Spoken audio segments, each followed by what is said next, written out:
I have a question for you. Do you enjoy games? What's that? You do. Do you also remember the days where you were at school thinking about your game all day?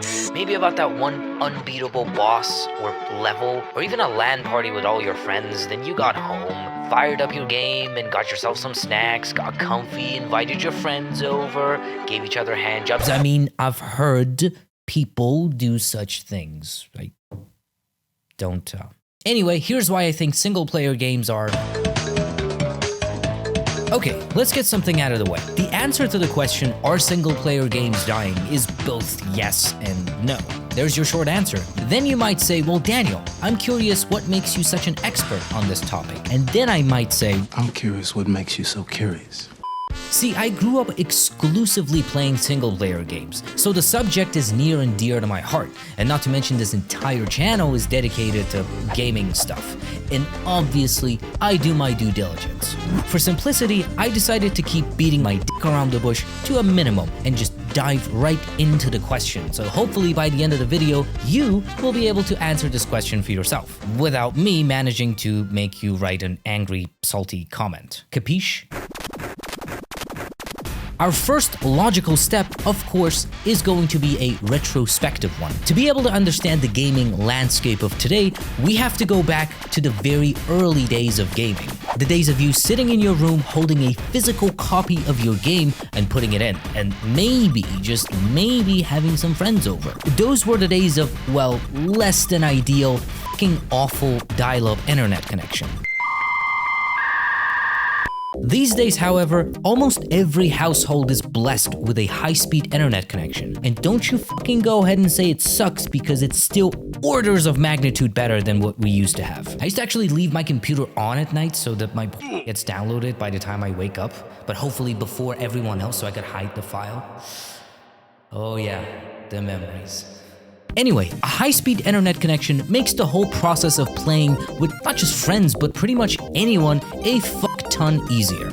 So naturally, starting from around 2010s, things really started to pick up for online gaming. Companies began to realize the sheer girth of the potential market that opened, and they started to shift more and more towards that direction for obvious reasons.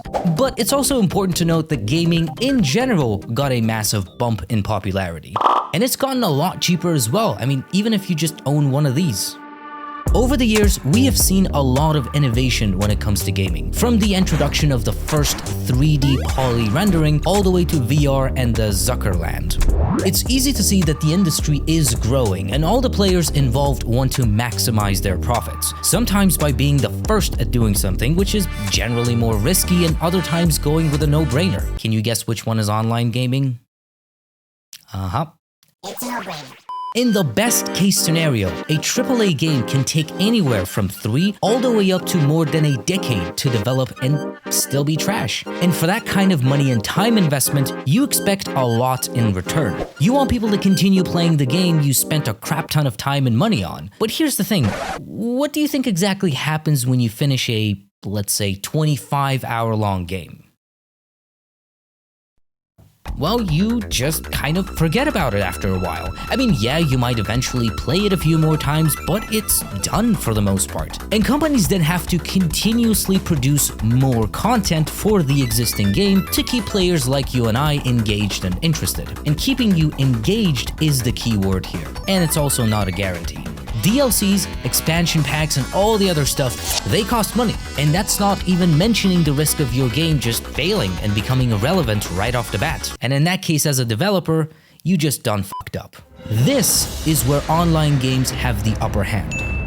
The story in any online game is practically never ending. The game is unbeatable, especially when it comes to BRs. Therefore, it can keep you playing for years, and not to mention a whole new universe of monetization tools practically begging to be implemented. Yeah, as it is the case with a lot of things, it comes down to money. It just makes more sense. And at the end of the day, they are companies and they want to make more money. So there's only so much we can really blame them for. It's only one of the many reasons why companies choose to invest in online shit. lot. The risk is way less, the rewards are potentially enormous, and the development doesn't typically take as long, or at the very least is more flexible. If some numbers are to be believed, GTA Online still makes about $1 billion a year, a game almost a decade fucking old. Do you know any decade-old single-player games that make anywhere close to that amount? No? Didn't think so. And it will continue to do so until Rockstar decides to release a replacement title. Now, of course, there's the right way of doing something, and then there's the wrong way of doing something, and I'm not pointing any fingers, but yeah. But I mean, come on, it's perfectly logical to expect online games to just take over. They make more money. But are they really? Statistically, even taking the worst case scenario, for every salty GTA hacker/player who enjoys online gaming, there is at least one person who equally enjoys playing alone in their mom's basement, aka single-player games, just as much. In fact, there are some studies that show single-player games are actually preferred over online ones. I mean, people love it. It's the very reason you are now watching this video. We don't want to see the magic of a deep and complex narrative presented in a unique and interactive medium go away. And I would actually argue that it isn't going anywhere. I mean, just because online gaming seems to be dominating doesn't mean that it actually is. And no, the golden era of gaming is not over. Things constantly evolve, yes, but the facts still remain the same. People love single-player games. They sell a lot. Of course, one could make the case that they don't make as much money as online games, but I think currently the market is oversaturated with just cow crap online games. With no actual effort and passion, it is just the easiest way to make some cash. And I completely understand. I mean, it's very tempting.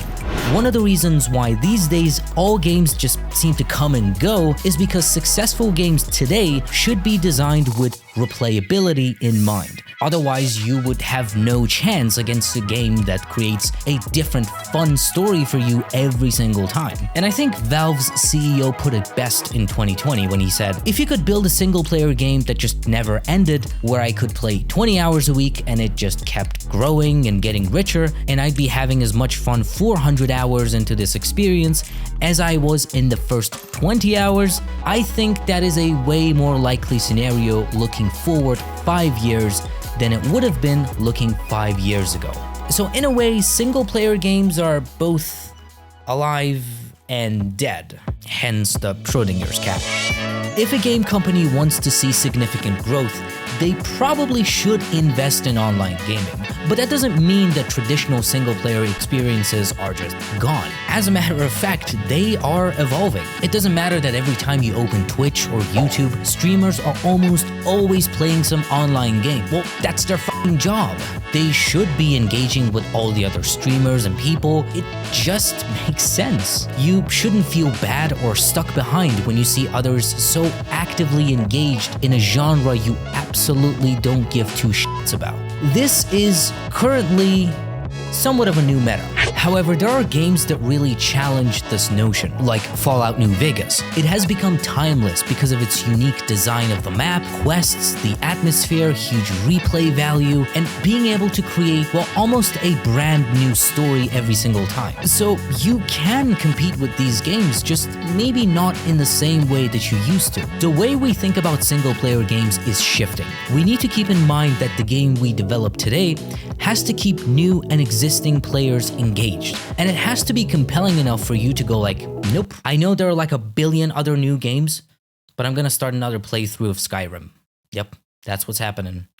Deal with it. But rest assured, you shouldn't worry at all, because truly timeless games will always stay. Thank you so much for watching and sticking till the end of the video.